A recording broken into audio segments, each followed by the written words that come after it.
The confrontation between the forces of this world plays itself out in a complex story of the events that unfold through the many machinations that men create by their various endeavors, composed of all sorts of intentions. To the public in general, things do not seem to have any particular pattern, nor does there seem to be much meaning behind most events. That for the average person, there is not much significant outside his daily coming and goings. But a careful examination of the interplay of these conflicting forces reveals complicated, cleverly schemed operation, which displays the actually deeply meaningful course of reality. That life is the conception of a much more sophisticated wisdom than what we had previously envisioned. The following is a humble attempt to expose some of that reality. We are in a particular period in time when darkness is predominating. Some of what you are about to watch may appear fantastic, but we must remember that our failure to apprehend such matters is merely the sad fact of underestimating our own selves. We underestimate the potential for good and bad in human beings because we underestimate ourselves. God created us with an intellect, but we fail to exercise it to its true potential. The capabilities of our intellect lie far beyond what we suspect.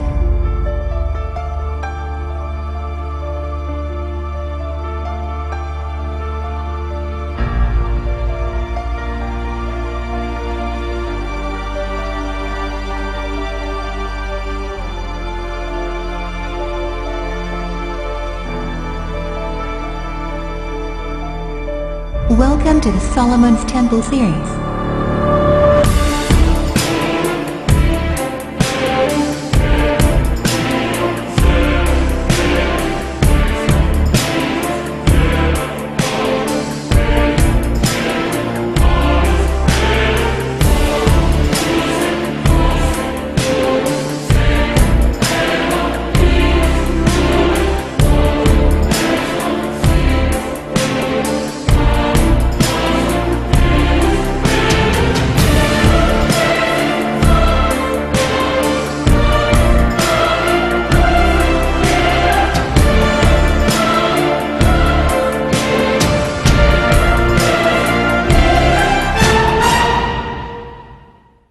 بسم الله الرحمن الرحيم.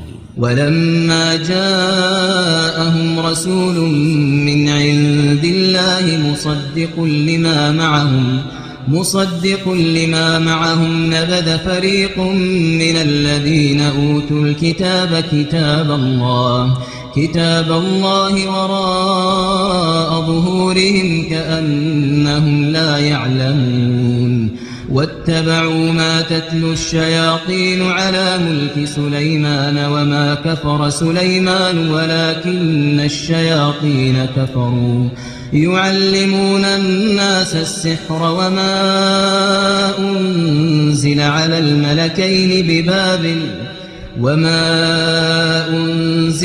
الملكين ببابل هاروت وماروت وما يعلمان من أحد حتى يقولا إنما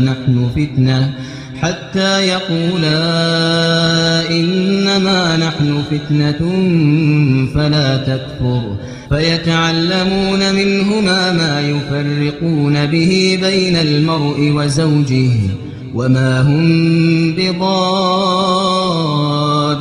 به من أحد إلا بإذن الله ويتعلمون ما يضرهم ولا ينفعهم ولقد علموا لمن اشتراه ما له في الآخرة من خلاق ولبئس ما شروا به أنفسهم لو كانوا يعلمون ولو أنهم آمنوا واتقوا لمثوبة من عند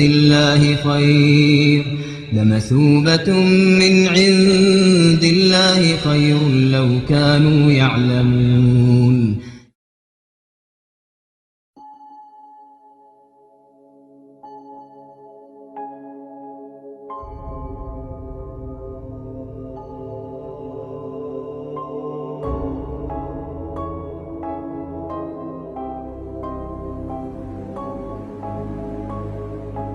The Masonic calendar traditionally dated from 4004 BC.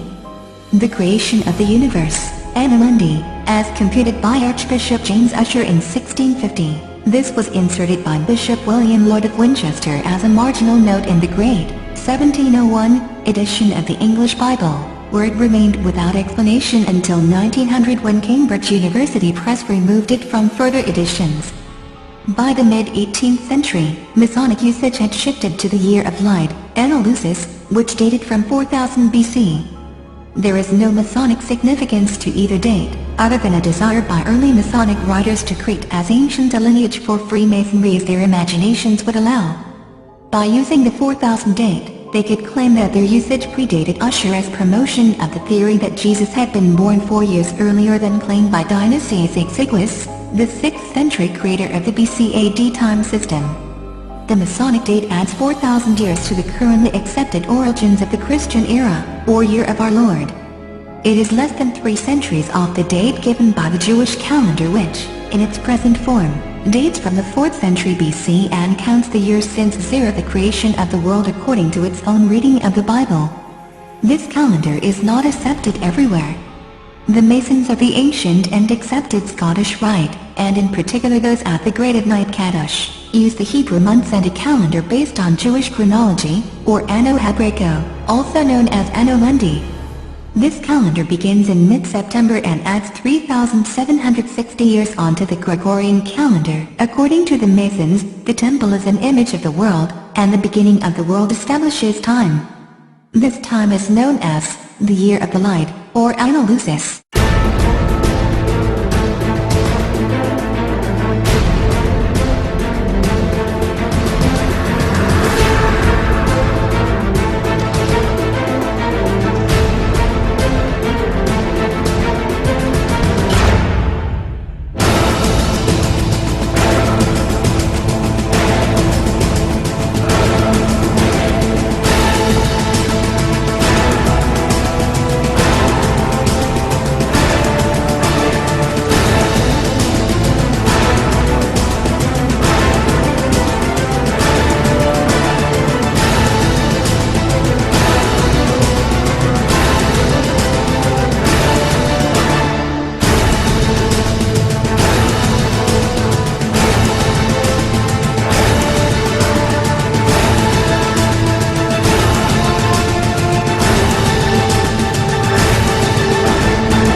Let us continue with the Masonic calendar. There are a total of 5 different calendars that are used by Freemasons.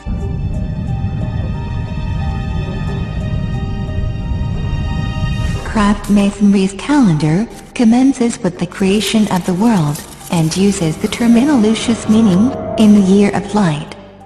To arrive at this date, they add 4,000 to the common time, as the earth was believed in conventional theology to have begun in 4000 BC.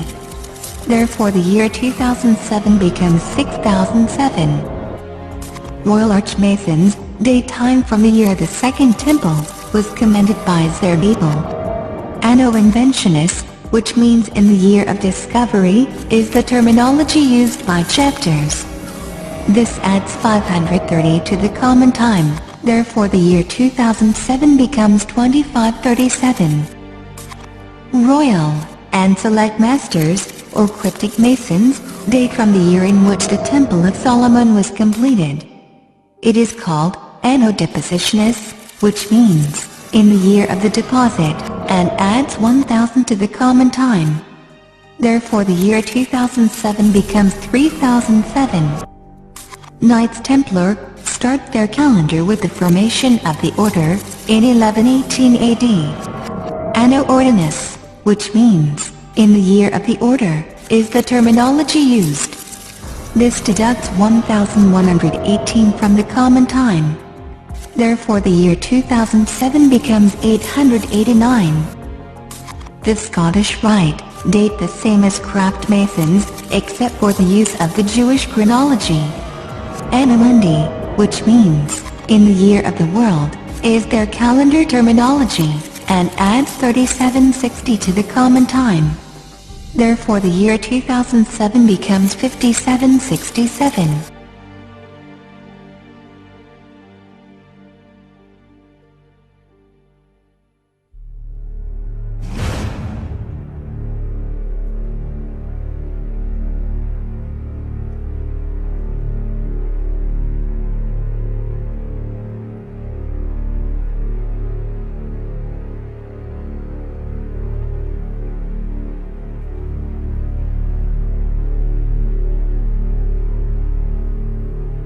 The chamber of reflection is present only in certain Masonic rites. It's a small room in which the candidates are left on their own for a period before the initiation ceremony begins. Seated at a table, they write their philosophical will, which is later to be read out in the lodge.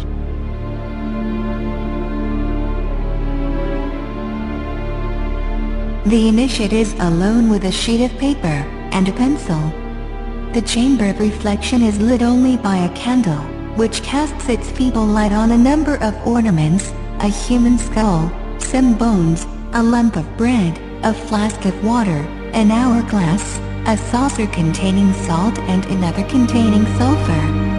On the wall are murals painted in white on a black background, a cockerel, a scythe, and the word vitriol, or vitrolum, which is the ancient command to examine oneself.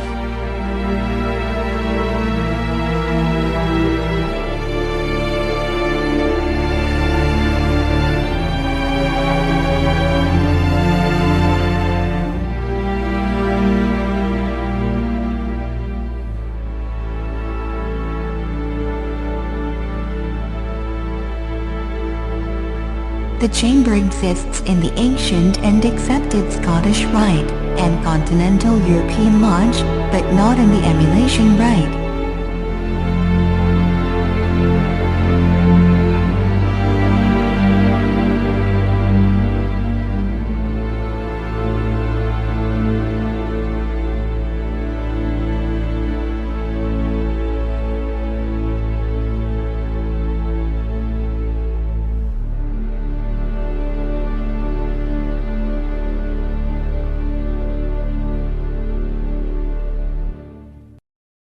How do we penetrate years, centuries of historical distortion to find original truth?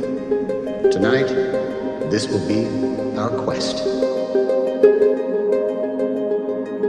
Throughout the ages, the ruling elite have known that man is not alone in the universe.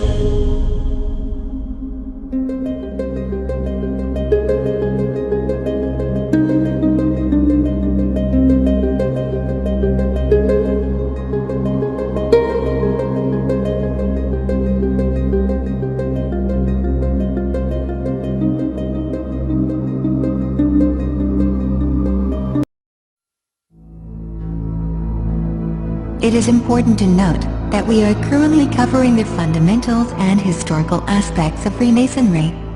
We will reach a more in-depth discussion about the craft at a later stage. This series hopes to cover all aspects about the subject matter, including but not limited to Freemasonry, the Kabbalah, black magic, the Illuminati, atheism, the Jinn, and Zionism, just to mention a few topics. I do hope that you will be patient and focused to be able to see the bigger picture that I hope to be able to illustrate towards the conclusion of the series. With God's blessings, let us continue.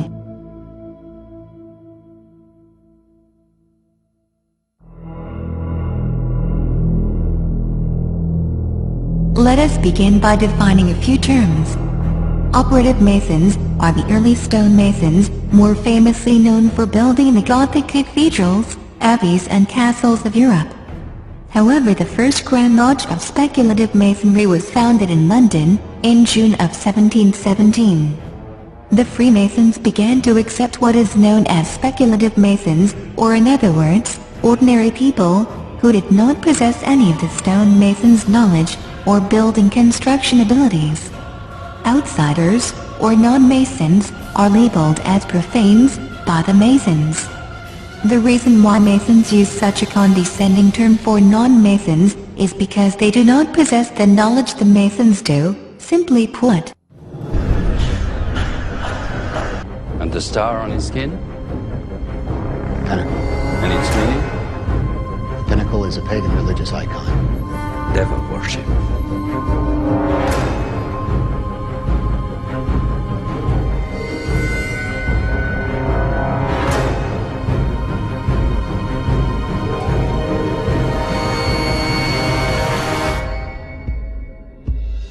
So where does Freemasonry originate from?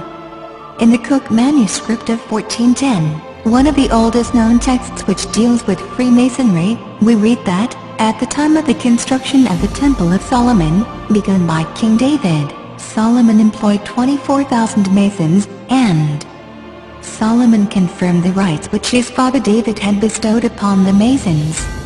Solomon himself taught them their methods, that is to say their traditions and practices, which are not very different than the rituals and rites practiced by today's Masons.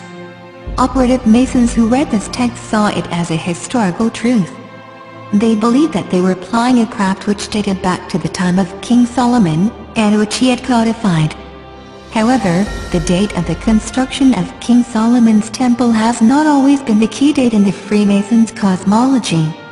This central role was once given to the Tower of Babel, the Regius manuscript, which predates the Cook manuscript by 20 years, cites King Nimrod, the builder of the famous Tower of Babel, as the first and most excellent master.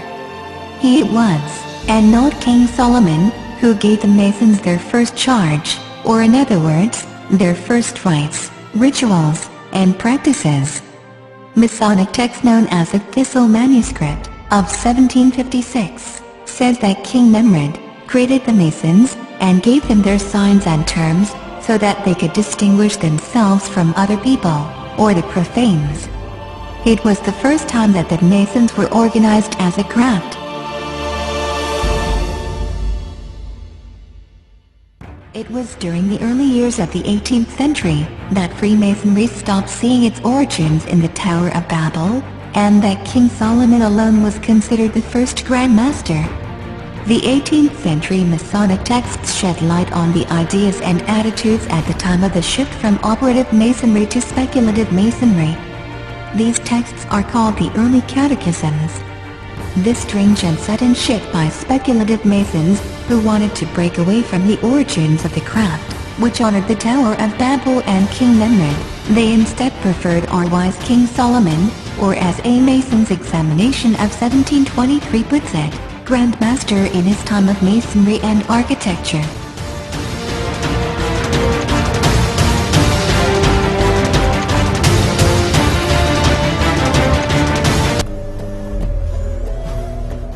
I will send you my physicians. Assalamu alaikum. Wa alaikum assalam.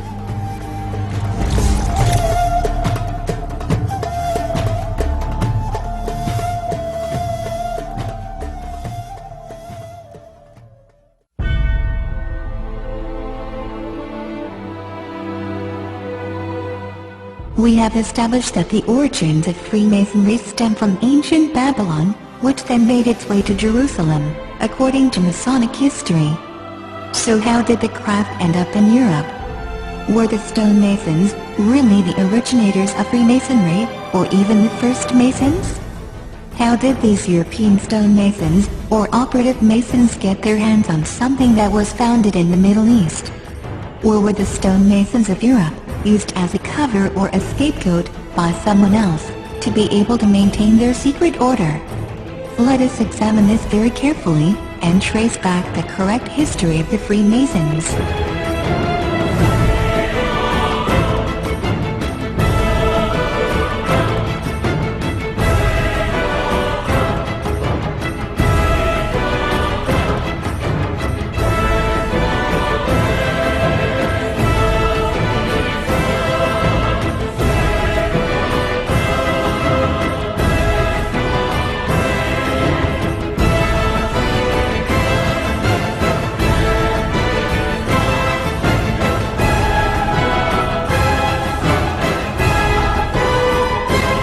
Please pay very close attention to the following. بسم الله الرحمن الرحيم. ولما جاءهم رسول من عند الله مصدق لما معهم نبذ فريق من الذين أوتوا الكتاب كتاب الله وراء ظهورهم كأنهم لا يعلمون واتبعوا ما تتلو الشياطين على ملك سليمان وما كفر سليمان ولكن الشياطين كفروا يعلمون الناس السحر وما أنزل على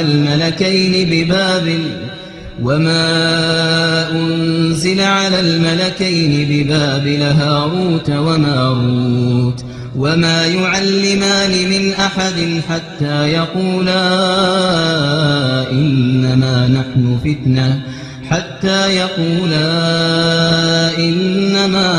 فتنة فلا تكفر فيتعلمون منهما ما يفرقون به بين المرء وزوجه وما هم بضارين به من أحد إلا بإذن الله ويتعلمون ما يضرهم ولا ينفعهم ولقد علموا لمن اشتراه ما له في الآخرة من خلاق ولبئس ما شروا به أنفسهم لو كانوا يعلمون ولو أنهم آمنوا واتقوا لمثوبة من عند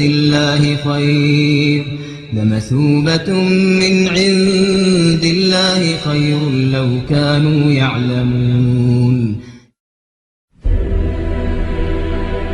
Let us analyze the Quranic verses we've just heard. Many occult organizations, Satanists, Kabbalists, Freemasons, and many others attribute false accusations against Prophet Solomon, may the peace and blessings of God be upon him. A book, titled the Gosha, the Lesser Key of Solomon the King, first appeared in the 17th century, but much was taken from texts of the 16th century, including the Pseudemonarchia Daemonum, by Yuan Ware, and late medieval grimoires. It is likely that books by Jewish Kabbalists and mystics were also inspirations, and I will shortly explain further as to where exactly this knowledge has come from. Some of the material in the first section of the book, concerning the summoning of demons, dates to the 14th century and even earlier. The book claims that it was originally written by King Solomon, although this is certainly incorrect. The titles of nobility assigned to the demons were unknown in his time, as were the prayers to Jesus, may the peace and blessings of God be upon him, and the Christian Trinity included in the text.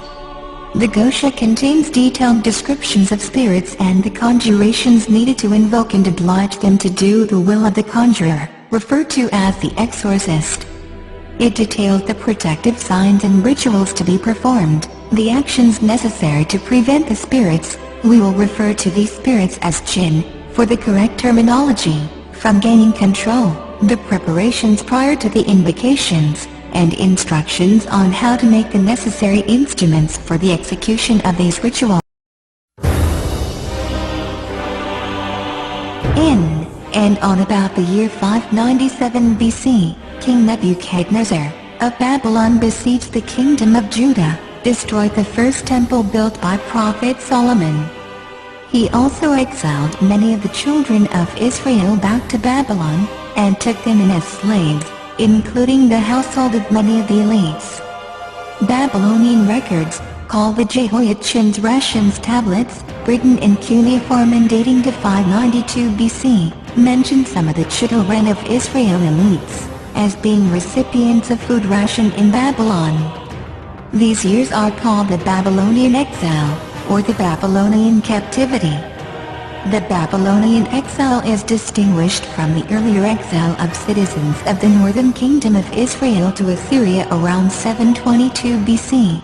The exile in Babylon, which directly affected mainly those of the upper class of society, occurred in three ways from 597 to 581 BC, as a result of the children of Israel, rebellions against Babylonian rule. Many of the exiles' elite, finding themselves in comfortable circumstances, assimilated into Babylonian society in ways that concerned the pious among them. We read this from the Bible. Ezekiel denounced such men as a rebellious house, and parts of the book of Isaiah, Britain during exilic times, likewise expressed concern over the adoption of Babylonian traditions.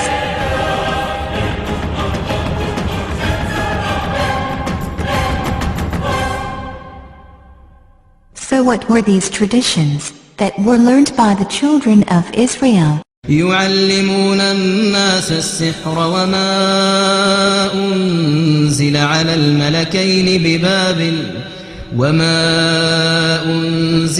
الملكين ببابل هاروت وماروت وما يعلمان من أحد حتى يقولا إنما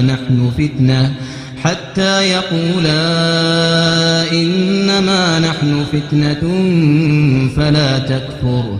The two angels must have come down in human form to teach those who wanted to learn, after warning them, as stated in God's book. In another chapter in regards to angels taking on human form, we read, وَلَقَدْ جَاءَتْ رُسُلُنَا إِبْرَاهِيمَ بِالْبُشْرَى قَالُوا سَلَامًا قَالَ سَلَامٌ فَمَا لَبِثَ أَنْ جَاءَ بِعِجْلٍ حَنِيذٍ فَلَمَّا رَأَى أَيْدِيَهُمْ لَا تَصِلُ إِلَيْهِ نَكِرَهُمْ وَأَوْجَسَ مِنْهُمْ خِيفَةً قَالُوا لَا تَخَفْ إِنَّا أُرْسِلْنَا إِلَى قَوْمِ لُوطٍ. Black magic is performed when a human magician communicates with the jinn and demands something, and in return, the jinn demands something from the human magician, like disbelief in God, to drink blood, a sacrifice, or to be worshipped, etc. We read from God's book. وَأَنَّهُ كَانَ رِجَالٌ مِّنَ الْإِنسِ يَعُوذُونَ بِرِجَالٍ مِّنَ الْجِنِّ فَزَادُوهُمْ رَهَقًا. The jinn did not only teach some of the children of Israel the magical arts, once they had found out how to contact the jinn by the two angels, although they were forewarned, it would equate to disbelief in God, and it was only a mere test of their faith. Many of them wrote down the instructions on how to perform black magic, and have tried to keep it a secret ever since. The jinn continued to teach them magic, and accused Prophet Solomon of committing disbelief, by practicing black magic. This is the reason why black magic practiced by many occultists today, is associated with Prophet Solomon, due to these accusations by the jinn, which were then adopted and transmitted by the Jews and other occultists, to this very day. So why did the jinn accuse Prophet Solomon of practicing magic? Because Prophet Solomon had power over the jinn, he enslaved them as a punishment for their evil doings. We read from the book of God. وَلَقَدْ فَتَنَّا سُلَيْمَانَ وَأَلْقَيْنَا عَلَى كُرْسِيِّهِ جَسَدًا ثُمَّ أَنَابَ قَالَ رَبِّ اغْفِرْ لِي وَهَبْ لِي مُلْكًا لَّا يَنبَغِي لِأَحَدٍ مِّن بَعْدِي إِنَّكَ أَنتَ الْوَهَّابُ فَسَخَّرْنَا لَهُ الرِّيحَ تَجْرِي بِأَمْرِهِ رُخَاءً حَيْثُ أَصَابَ والشياطين كل بناء وغواص وآخرين مقرنين في الأصفاد هذا عطاؤنا فامنن أو أمسك بغير حساب.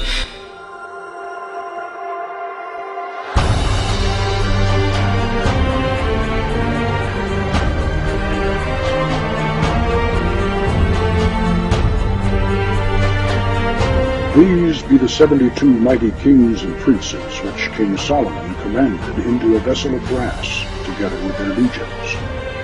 And it is to be noted that Solomon did this because of their pride. And when he had thus bound them up and sealed the vessel, he, by divine power, did hurl them into the depths of the lake in Babylon. The black magicians have their mysticism, and they always firmly believe that they walk on the good path. No black magician believes that he walks on the evil path. The path of black magic is a broad way filled with vices and pleasures, but the ultimate end is total loss. Worship enters into it, but as something that you choose to do to get the benefit of it. The Easterners have a term for it called bhakti yoga. It means the yoga of worship, but yoga is a system. So if we worship a deity, a goddess, or a god or something like that, we're doing it for a purpose.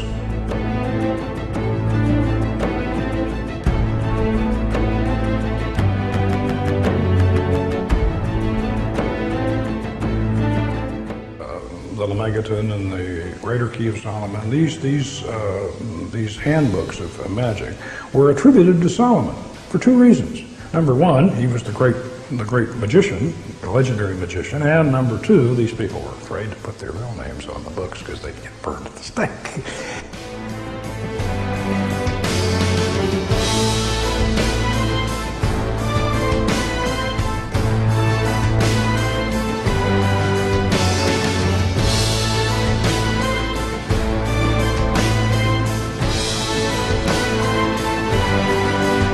Solomon is, of course, originally the king of Israel in the book of Kings in the Bible.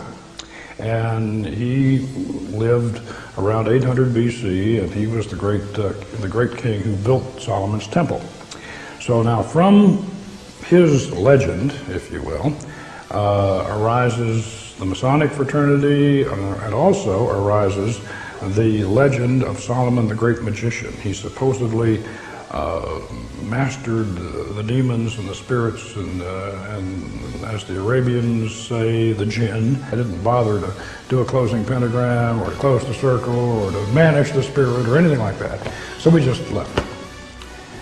And then 3 hours later, she grabbed me out of a sound sleep and sunk her fingernails into me and woke me up, and she was staring up at the ceiling, and she said, "There he is." And I had to drag her back into the circle, and we had to exorcise that spirit. Magical rituals weren't only prominent in Babylon, or later in the Kingdom of Judah. It was also very much part of ancient Egypt, and was also part of their religious practices. Ancient Egyptian religion was a complex system of beliefs and rituals which was integral to ancient Egyptian society.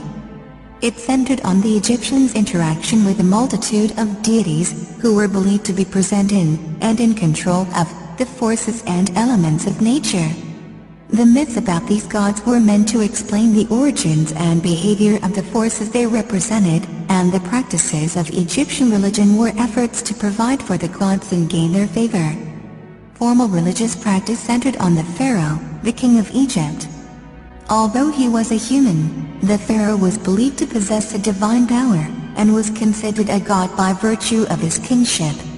He acted as the intermediary between his people and the gods, and was obligated to sustain the gods through rituals and offerings so that they could maintain order in the universe.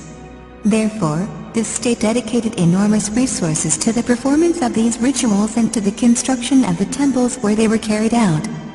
Individuals could also interact with the gods for their own purposes, appealing for their help through prayer or compelling them to act through magic.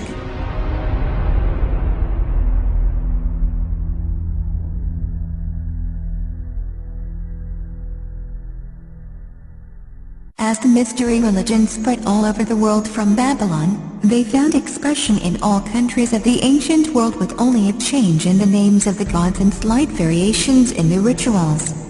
While the mystery religions were practiced in all of the countries of the ancient world, it was in Egypt where centuries of devotion developed them to their highest degree. According to Mason Manly P. Hall's book, Freemasonry, the ancient Egyptians, and I quote, "It is now generally acknowledged that the Egyptians, of all the ancient peoples, were the most learned in the occult sciences of nature.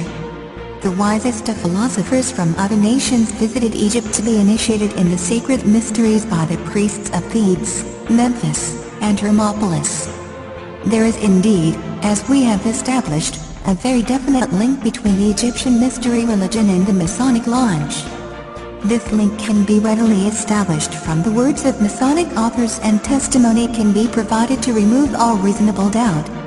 In the book, The Meaning of Masonry, by past Provincial Grand Registrar W. L. Wilmshurst, we find the statement, and I quote, "I am acquainted, For instance, with an Egyptian ceremonial system, some 5,000 years old, which taught precisely the same things as Masonry does. In the book, Freemasonry: Its Hidden Meaning, by George H. Steinmetz, we find the statement, and I quote, "Regardless of the origin of the modern lodge, or the name Freemason, we can, after freeing the symbolism of modern adaptations, discern in Freemasonry the outline of the teachings of the ancient mysteries of Egypt." In the same book, Mr. Steinmetz makes the statement connecting Freemasonry and the Egyptian mysteries. And I quote, "If the symbols can be consistently interpreted in this manner, throughout the 3 degrees we have confirmed Freemasonry to be the reincarnation of the ancient mysteries of Egypt." 33-degree Mason Manly P. Ho relates the efforts of early Masonic historians to link Hiram Abiff to the Egyptian mystery religion.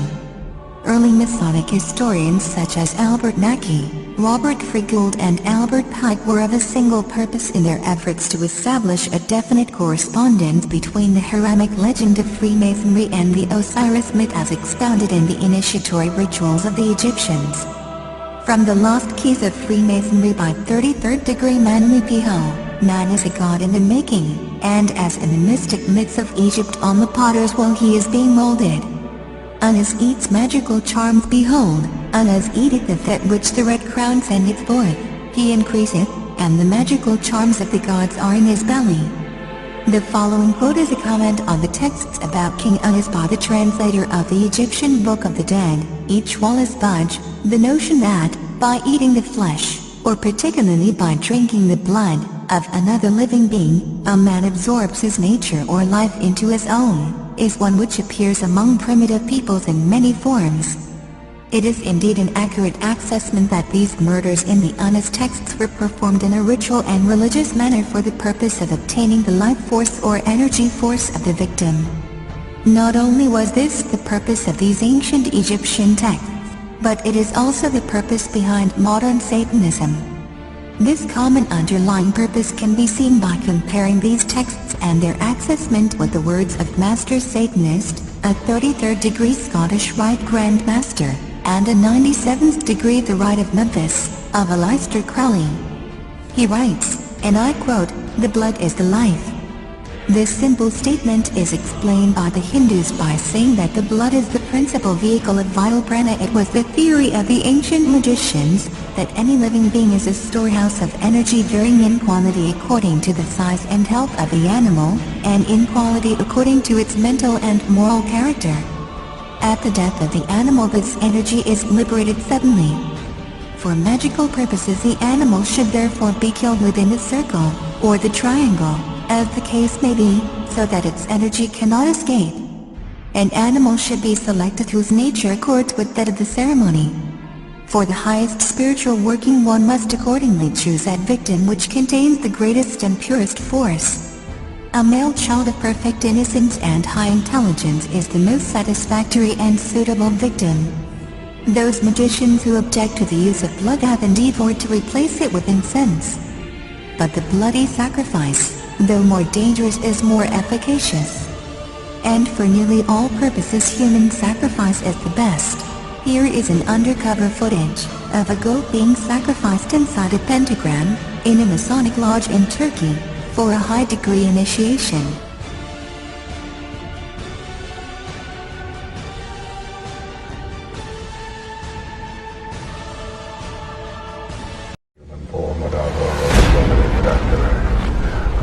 Whatever part of the world thou art, and answer our questions.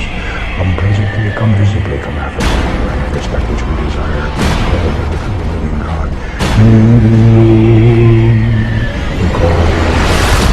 We call.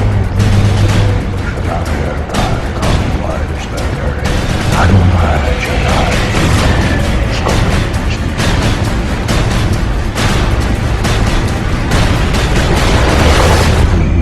Spirit.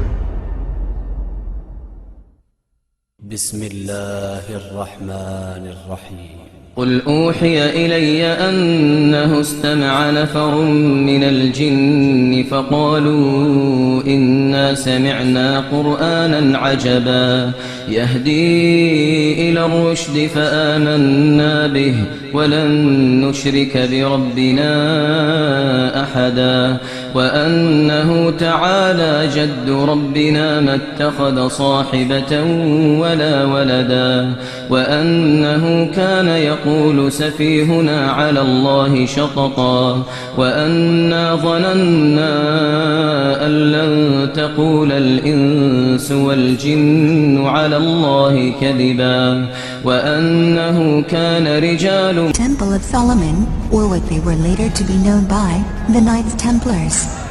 20 years after Jerusalem was taken, the dome of the Roth Mosque was seized by the Templars, and they began excavating underneath the mosque, and what they found changed history forever. What did they find? Documents and books of this. You offer terms, I ask none.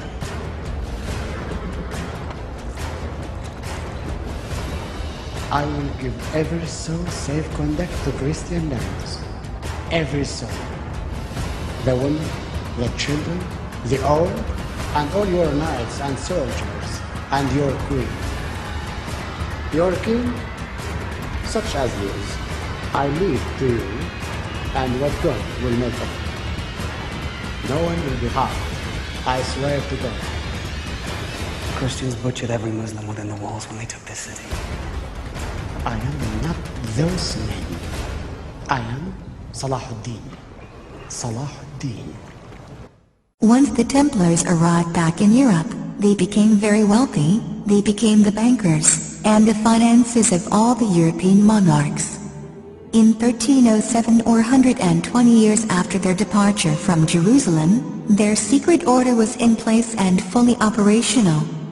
Pope Clement VII and King Philip of France accused the Templars of several heresies, including devil worship, black magic, sodomy, and many other mortal sins, which were part of their newfound rituals. The Templars were rounded up, tortured, imprisoned, and put to death. But a few of them managed to escape the same fate of their brethren, and that's when they went underground and changed their identity from the Knights Templars to the Freemasons. They found home in Scotland. King Robert the Bruce was excommunicated by the Pope, so the Knights Templars or Freemasons were welcomed with open arms. Both shared the same enemy, the Catholic Church. In the mid-15th century, the Crusader William Sinclair started construction of Rosslyn Chapel, which is the first landmark of the Freemasons and is supposed to be a representation of Solomon's Temple. Another William Sinclair was the first Scottish Grand Master of Freemasonry at Colwynning Lodge, which is the first Freemasonic lodge, also called the Mother Lodge, or Lodge Number 0. 2,000 years before mankind was created, there were creatures on the earth, and they caused corruption on it and shed blood. Then God sent against them a troop of angels who casted them away to islands in the seas.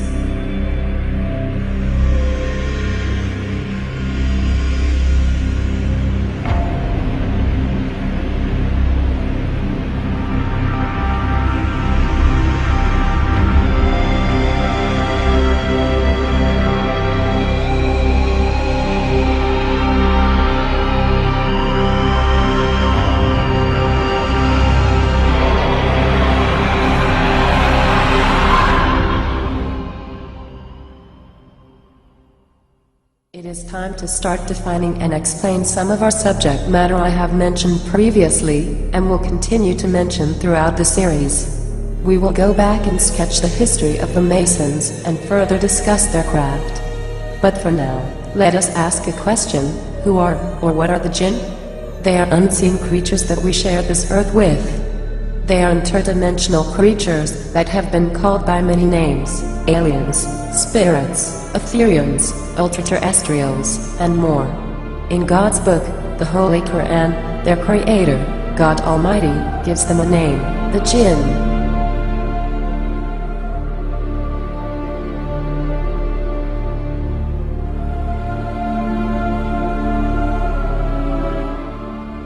The Arabic word, jinn, means hidden, or that which is concealed. Under normal circumstances, they can see us, and we cannot see them.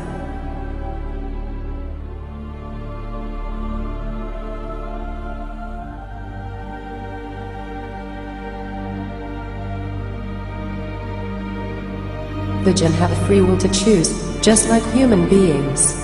The Bible calls Satan a fallen angel. This is incorrect. Angels were created from pure light, and do not have free will or the ability to choose. They only obey the orders of their Creator.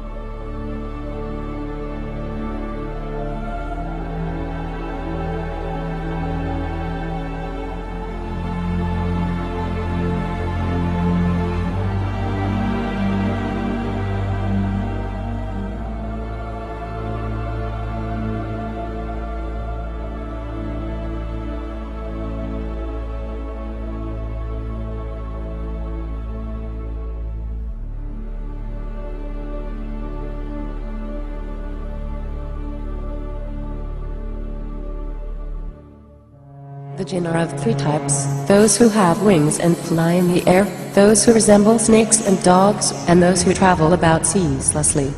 No human can see the jinn in their true essence. However, some resemble vultures and snakes, others tall men in white garb. They may even appear as dragons, or a number of other animals. In addition to their animal forms, the jinn occasionally assume human form to mislead and destroy their human victims. For example, in one of the historical battles of the Muslims, named the Battle of Badr, the most powerful amongst the jinn, or Satan, assumed the form of a man named Suraka ibn Malik, and urged the pagan Arabs to move forward to the battle, saying, Then God sent the angel Gabriel against him, and when Satan saw him, he cried out to the pagans, I have nothing to do with you. I see that which ye do not see. I fear Allah, and Allah is severe in retribution, and then he fled. The jinn can even possess human beings, including in black magic rituals, when they are summoned by the magicians. I will explain with little more detail on how this is done by the magicians, and show you via video illustration.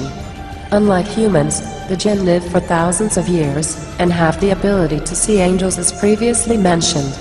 Let us view a video, which shows the Islamic exorcism. A jinn who is 7,000 years old, has possessed a man.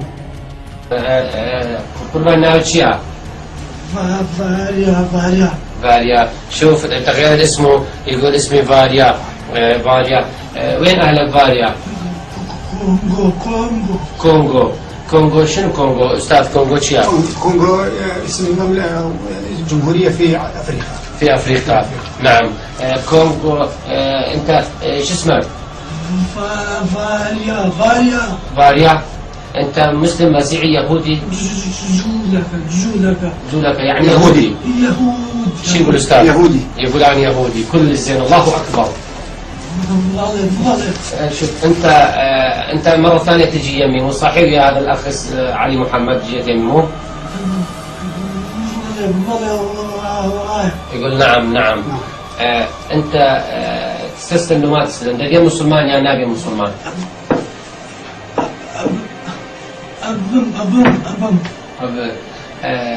قربان تو تمنى شن صار؟ بالله بس درو مكان درو كيلي ده.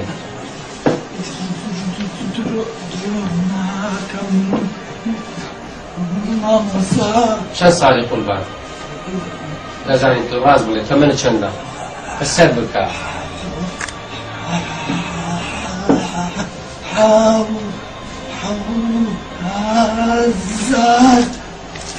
حتى زار صار حوزار درون عقي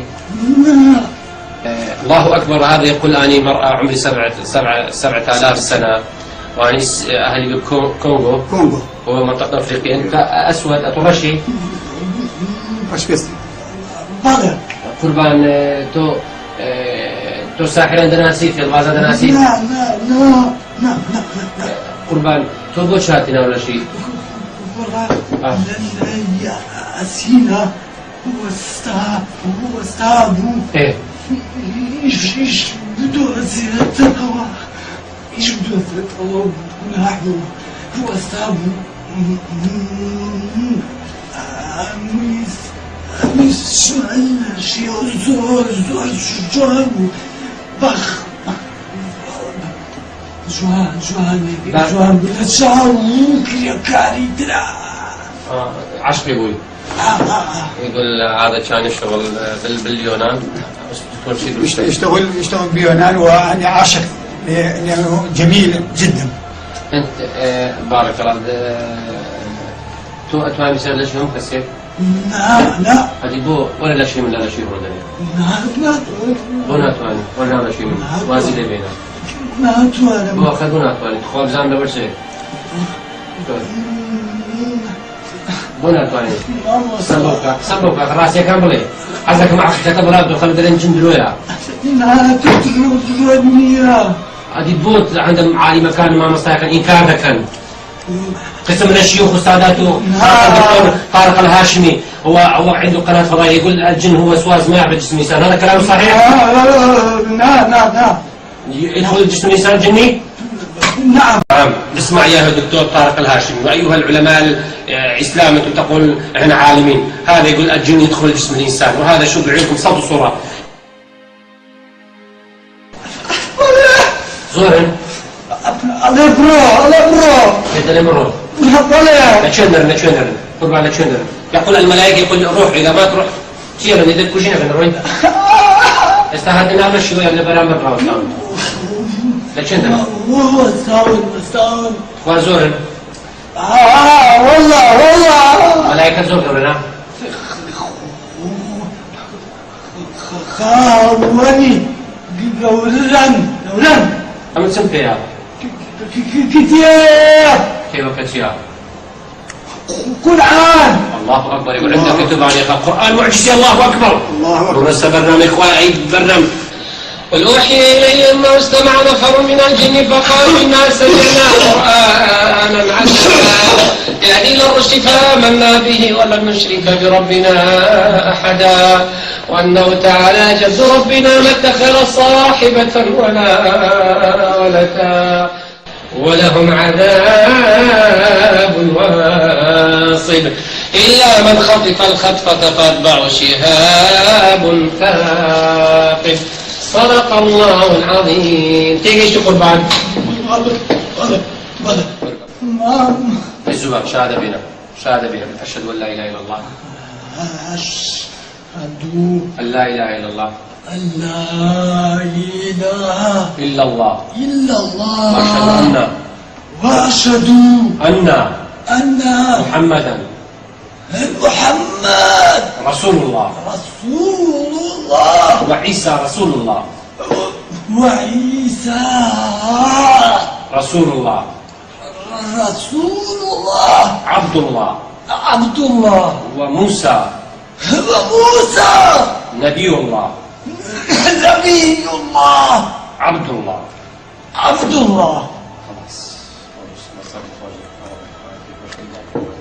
استاذ في ربي قال باذن يخش لي جوانك يا رب قال لهم من عفان والفقاده فالمتوب ولا تقنطوا من الرحمه قربان السيد كان زون صحيح نقول في الخزانه يلا بدنا نبدا بدايه ان شاء الله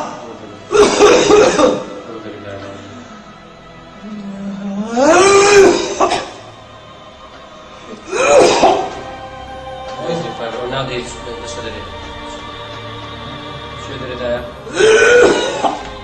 حسك استاذ الرشاد بن حسك أولاد يبثوا بدرسوا للمسلمة أو يقول لك عفريتك حسك يقول عفريت يقول عفريتم والله عفريتم مش فما جوري معلومات بسبب ذلك الكتبانة من زبون ذلك كزانة من نخش درونية يعني.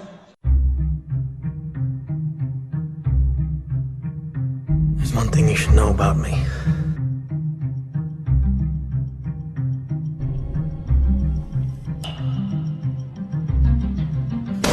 You're talking about dreams? Not exactly.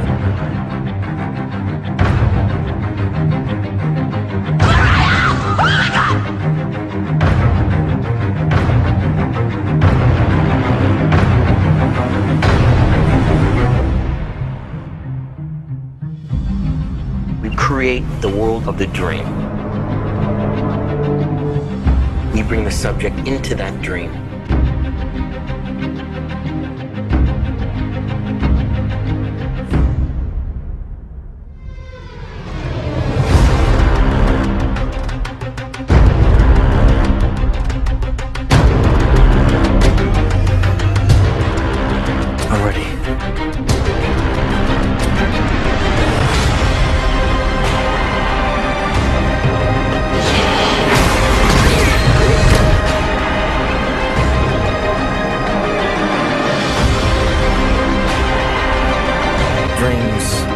Real while we're in them. It's only when we wake up that we realize something is actually strange.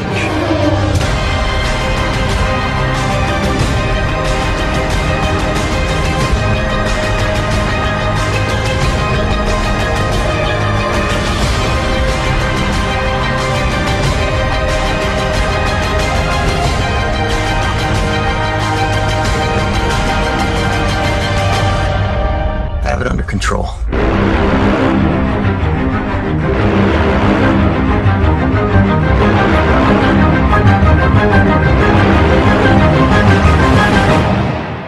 I'd hate to see out of control. The greatest trick the devil ever pulled was convincing the world he didn't exist. That was his power. Are you hypnotized right now? Be honest. No, I'm awake. You're awake. Totally awake. Are you hypnotized, ma'am? You guess so? Okay. Are you hypnotized? No. You are not hypnotized. Are you hypnotized? No. No. Your name, ma'am?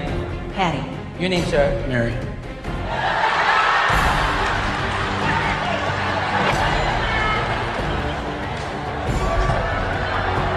Your name is? Mary. Your name is? Patty. Your name is? Bob. Your name is? Bob. Could I see your name tag just a second, if you don't mind? It says Karen. What's your name? Bob. Are you positive? Yes. Are you positive your name is Mary? Are you a betting person? I got a bet you might be interested in.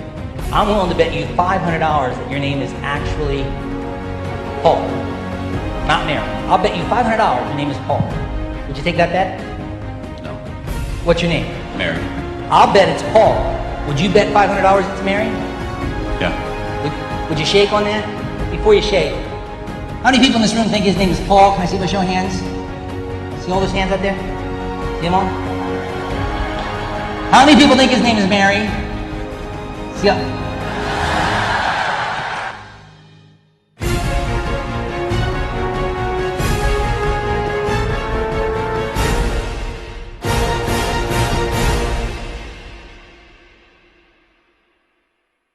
واستفزز من استطعت منهم بصوتك وأجلب عليهم بخيلك ورجلك وشاركهم في الأموال والأولاد وعدهم وما يعدهم الشيطان إلا غرورا إن عبادي ليس لك عليهم سلطان وكفى بربك وكيلا. Your brain, the most complex organ in your body, the seat of who we are, what we are, the container for our thoughts and our memories. In short, we are our brains. Our brains are built from many parts that perform different functions. Deep in the centre of the brain is the brainstem. This is the oldest part of the brain, and has also been called the reptilian brain. It controls many essential functions such as breathing and heart rate or blood pressure. It's whether we feel hungry or thirsty. It's also the seat of our most fundamental emotions, happiness or sadness, fear and love or hate. They all seem to reside in the brainstem. The occipital lobe contains the visual cortex, and so is concerned mainly with vision. The parietal lobe is concerned with processing sensory information and integrating it with the visual information from the occipital lobe. The temporal lobe is the centre for memory and learning. It contains the hippocampus and a number of other regions that are required for us to recognise different objects, faces, sounds and environments. The frontal lobe is probably the most important part of the brain for defining us as who we are. It's where our higher emotions and personality reside, as well as language and social behaviour, lots of the things that we think of as being human. It's our decision-making centre and contains the motor cortex, which controls voluntary movement. At the back of the brain are the two lobes of the cerebellum. This region of the brain is a coordinating centre for movement, allowing us to move multiple sets of muscles in a coordinated fashion so that we can walk and talk, pick things up and put things down. Your brain is made up of billions upon billions of cells called neurons. These cells are very specialised, with long extensions through which they talk to each other and form large and complex networks. These networks are the basis of how the brain does what it does. The processes are of two basic types. Dendrites receive incoming information from other neurons. Signals pass through the cell body or soma, where, if sufficient information is received, a signal is passed to the other neurons via the axon. This is happening in billions of neurons across the brain, 24 hours a day, 7 days a week. It's happening right now while you're watching this. So how do neurons talk to each other? Neurons are usually seen to use electrical signals to communicate. However, the act of passing the signal from one neuron to another is actually a chemical process. This happens at structures called synapses. These are formed from the terminal of an axon and a swelling on the dendrite called a spine. Electrical signals from the axon pass to the dendrite via a chemical messenger called a neurotransmitter. Neurotransmitter is stored in small vesicles inside the axon terminal, or the presynaptic bouton. When a signal arrives down the axon, one or more of these vesicles joins with the outer membrane of the bouton and releases its contents into a small gap between the axon and dendrite. This is the synaptic cleft. On the other side of the synaptic cleft are receptor molecules to which the transmitter binds in much the same way as a key fits into a lock.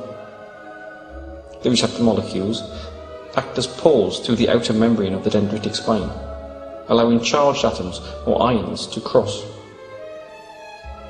This entry of charged ions into the spine recreates the signal that was sent from the previous neuron, and in this way information can be passed from one neuron to the next and around the neuronal network.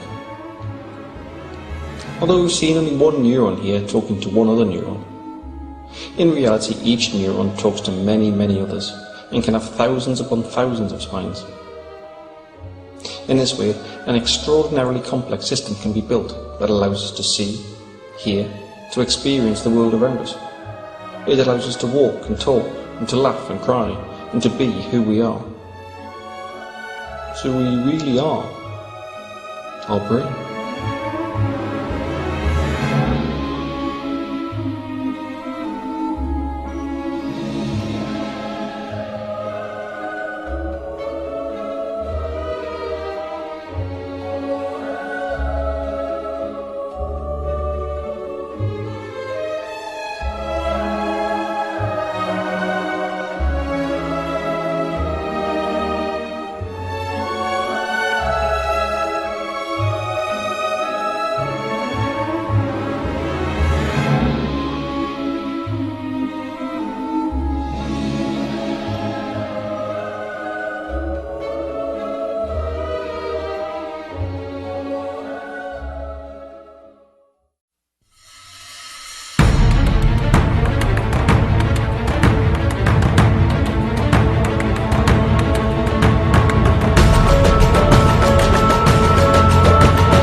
Astral body is a tool of the self to perceive other frequency realities.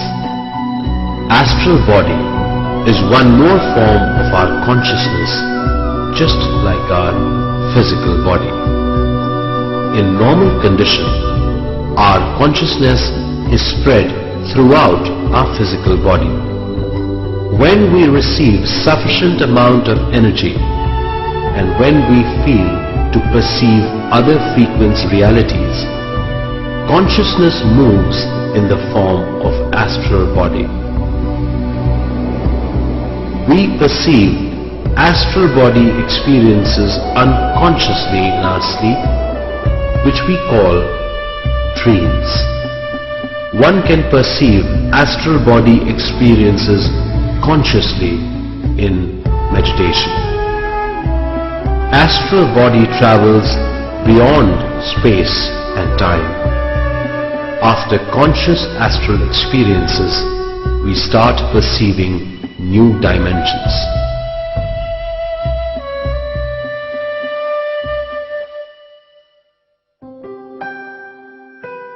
In meditation, after receiving abundant cosmic energy, the consciousness which is spread everywhere in the body starts moving towards a point. While consciousness is moving, we experience jerks in the physical body.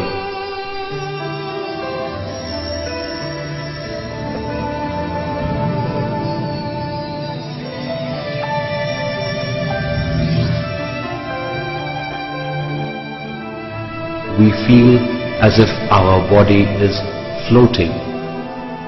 We don't feel the hands and legs. We feel lightness of the body, like a feather. Movements may be experienced in different parts of the body, or sometimes one may experience as if the whole body is rotating. These are known as astral movements.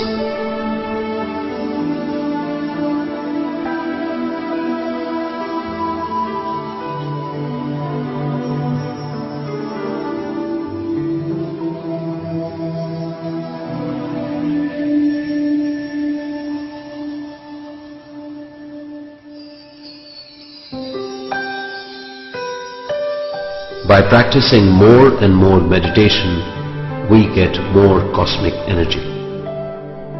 The consciousness takes the form like an astral body, starts rotating very fast, which causes heavy movements.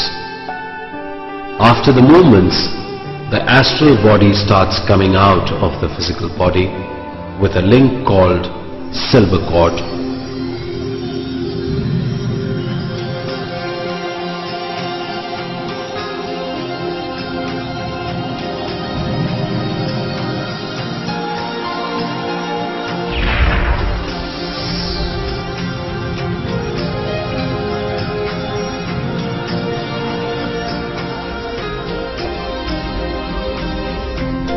Silver cord is nothing but a high vibrant consciousness which transfers the messages of the physical body to the astral body and vice versa.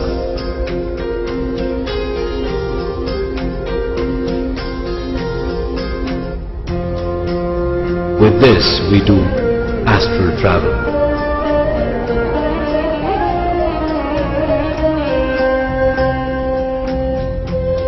Astral travel is a travel of our consciousness to known and unknown places and frequencies. By doing astral travel, we get highest knowledge and understanding of the self. In astral travel, our astral body can pass through all physical materials. All elements like earth, water, fire, wind, and ether. Astral body can go to all other frequencies without any limitations.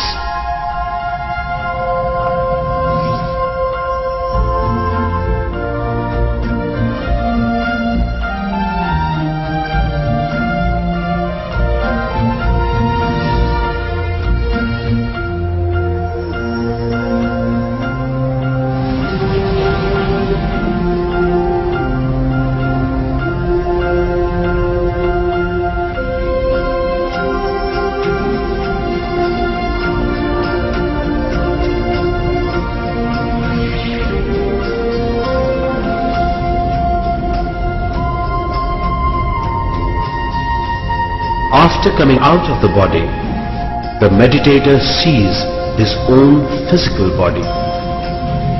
By this he gets a great understanding. When one astral projects or astral travels, what is it that you are projecting out of the body? Well, first, let me tell you about your two main bodies. You have the physical body, which you've become quite familiar with through your entire life. And then there's your astral or etheric body. When you astral project, it is your astral body that gets projected. You see, for each plane there is, you have a specific body for it. So for the physical plane, you have your physical body, and for the astral plane, you have your astral body. What is the easiest and fastest method of astral projection that works for everyone? Well, not everyone can wear the same clothes because we all have different bodies. It's the same way with astral projection. We're all different. So there isn't just one method for everyone. There are actually hundreds of astral projection techniques available. How often can you astral project? You can project as many times as you wish, but remember, you need to maintain a balance between the astral plane and the physical plane. My dreams are so vivid. Is this astral projection? When your dreams are extremely vivid, you're either lucid dreaming or astral projecting. Or, if it was an astral projection, you may have lost consciousness somewhere during the process and slipped into a dream.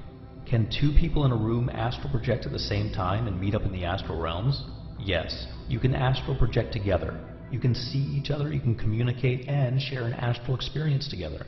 During one of my astral projection sessions, I felt as if my entire body was being electrocuted. I totally freaked out. What was that? Well, you have reached the vibrational stage, and the feelings of electricity are feelings of the symptoms of successfully astral projecting. The next time this happens, stay calm and observe what is happening objectively without freaking out. Once you do this, you will successfully astral project. So try again, and the next time you reach that stage, don't panic.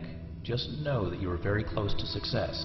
I often get intense vibrations throughout my body, but I can't go beyond that point. What can I do? Well, if you reach the vibrational stage, the hard part is done. You just need to exercise strong willpower and visualize yourself floating upward. If you feel you have a fear that is preventing you, check out my previous answers on how to overcome fear. Once you overcome whatever fears you have, you're just one step away from a successful, conscious astral projection experience. How do I enter the vibrational stage? Before getting into the vibrational stage, you need to relax your body completely. Once you relax completely and reach the stage of sleep paralysis, you will then begin to vibrate and then astral project. All it takes to get back in your body is a thought, but I often find myself in a paralyzed state. This lasts many minutes and makes me incredibly nervous. What is this feeling? Well, yes, getting back into your body is just a thought away. If you feel paralyzed, that means you're already back in your body. This is a common occurrence and a very healthy one. So just relax, and there's no need to panic. I get vibrations, but I've also read about buzzing sounds, and I never get those in my ears. Why is that? Not all people hear the buzzing sounds. Individuals, just like experiences, are unique, so don't worry. What is astral paralysis? Astral paralysis, or astral catalepsy, occurs either before the astral body is about to leave the physical body or just after it returns to your body. During this state, you might feel that your physical body is in a state of paralysis or that you're unable to move. This happens to many people and is natural. If this happens before projection, then you are very close to a successful astral session. If it happens after projection, just wait for a few minutes and it will go away. What are the Akashic Records? And do I access them? The Akashic Records are the huge etheric library that contain all the records of every thought, word, and action since the beginning of time. The library also contains records of lives lived, lessons learned, and even future lives. Psychics can peek into the astral records, and so can you. All you have to do is work on developing your psychic abilities, and with astral projection, you're already on your way. What is the silver cord? It's an energy cord that connects the physical body to the astral body. Your two bodies communicate with each other through this silver cord. Don't worry about your silver cord being severed while astral projecting. It breaks only when you die. Is there a trigger to leave the physical body? If so, where is it located? No one really knows exactly where it is, because it's different for everyone. We have 7 major energy chakras in our spiritual body: the base of the spine, the navel, the heart, the throat, the third eye, and the crown, or the top of the head. And the trigger lies in your most active chakras. Of course, this will differ from person to person. What can I do about my mental block, which tells me that I can only perceive through my physical senses? Well, from the moment you were born, you perceived and gained knowledge about everything through the physical senses only. So it can be hard to believe that you have other senses too. But once you're out of your physical body, you'll realize that you can perceive your surroundings without the physical senses that you once relied so heavily on. You'll also notice that your new set of senses is much more enhanced and more powerful than your old set, the physical set. Are we able to smell, see in color, hear, feel warmth and cold, etc. while astral projecting? No, because we don't use the physical senses. If we do feel hot or cold, it's because our physical bodies are feeling hot or cold, and that feeling is transferred to the astral body by the silver cord. How can I astral travel at will? Well, there are several steps. First, you need to learn how to get rid of your fears. Then you need to become familiar with the astral environment and learn how to control your thoughts. This takes a lot of personal mastery. Once I've left my body, how do I stay outside of it? The first few times you project, staying out of your body won't be very easy. And this is due to the fact that the attraction between the physical body and the astral body is very powerful. Therefore, your astral body will want to jump back into your physical body, is to be very alert and conscious and exercise a strong willpower while you are projecting. How do I acquire talents in the astral plane and carry them to the physical plane? You will carry your experiences and knowledge you acquire in the astral plane to your physical world almost automatically. There's no need to put forth any special effort to remember acquired talents or forcibly keep them on the astral plane. Can I have 100% control of where I astral project, or will I go to unknown places independent of my will? You can control your astral projection, but it takes practice. At the beginning, you might find yourself unable to control where you go, or the speed with which you travel. You might travel too quickly and find yourself in outer space. But wherever you go, you will always be able to get back to your physical body by just thinking about it. But don't worry, with practice you'll be able to move accordingly. Do other astral entities exist? Are they dangerous and can they hurt me? They do exist, but they can't hurt you unless you allow them to scare you. Remember, you can always surround yourself with a protective shield of electric white light. When you do this, the negative astral entities will immediately flee. Are there any physical risks during astral projection? There are no physical risks involved with astral projection. Your physical body will be perfectly relaxed and sleeping while your astral body will be exploring and learning. Even if you have a weak heart or other ailments, you can still astral project safely. Do I need to meditate? And if so, for how long should I meditate before I enter that special frame of mind to successfully astral project? Yes, you should meditate. There isn't a specific length of time, but you should meditate until you're in a state in which your mind is relaxed and completely clear of unwanted mental chatter. When you're at this level, you will have control over your thoughts and you'll be able to focus on astral projection much more easily. How do I avoid bad astral entities? Well, the way you do this is to avoid thinking about them and avoid being afraid of them. They are mindless creatures and won't hurt you unless you allow them to. Can the bad entities sever the silver cord? No, they can't. If that were true, there would be many cases of death during sleep because often when we sleep, we astral project unconsciously. Just remember, you are in full control of your body and your silver cord. Nobody can harm you or touch you against your will. Now that you're sitting comfortably, I shall begin.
How long did it take you to learn how to do it?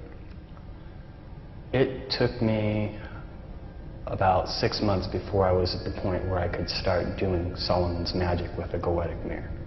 And it's a form of worship? Yes, it is. It's my way of worshiping God. We see the pagan gods and goddesses as personifications of forces of nature. And so we have a whole plethora of entities, and even down into the elements, where we have the gnomes and the earth, and we have the sylphs in the air, and we have the undines in the water, and then we have the salamanders in the fire. So we personify all of the elements and everything. We have a little entity of some kind or another, or a big entity for everything. Solomonic ceremonial magic is basically can be broken down into two divisions.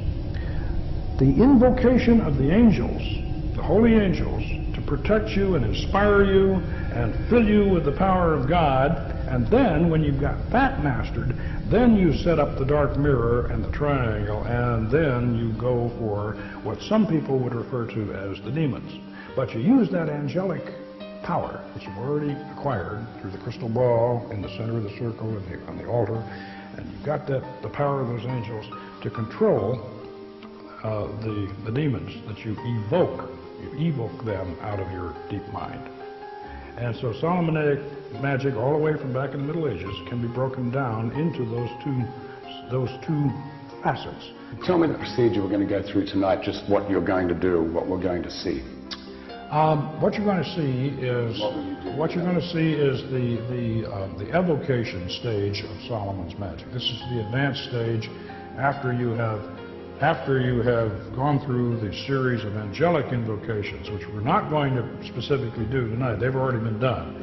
We've got the angels already inside us and on our side, but we are going to invoke those angels with a pentagram ritual. Mike's going to do that, Father Solomon. He's going to invoke the angels of the pentagram ritual.